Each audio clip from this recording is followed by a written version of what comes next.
Councilmember Will Jawando has introduced a bill that would require feminine products, hygiene products like tampons and sanitary napkins to be provided at no cost in certain public accommodations, such as any business that offers a public restroom. So it's not just government buildings. It applies to almost every restaurant and almost every public office building or building that has public restrooms that you can use. Maricé, the state requires that government facilities provide these products to state facilities, but should businesses be required? It's not a question of whether they're not necessary. It's really a question of who should provide them. Sure. No, and this actually builds on a 2021 state legislation that already requires schools to provide feminine products. And I think, yes, we should question why from the beginning of time, businesses haven't, they shouldn't have even been required to. And the reason is because women weren't at the table in the decision-making and policies, et cetera. Right now that women are all throughout buildings, public and private, I absolutely believe that businesses should, we're not second-class citizens just because, we are women.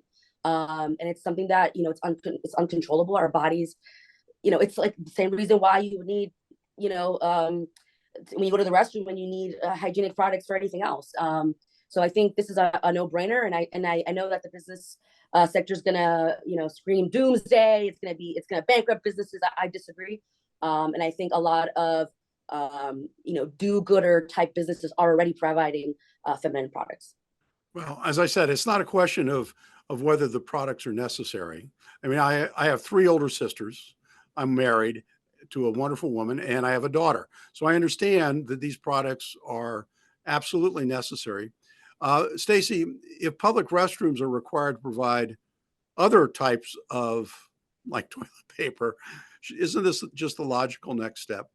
Bill and Maricé, I think this is one bill that promptly needs to get flushed down the toilet.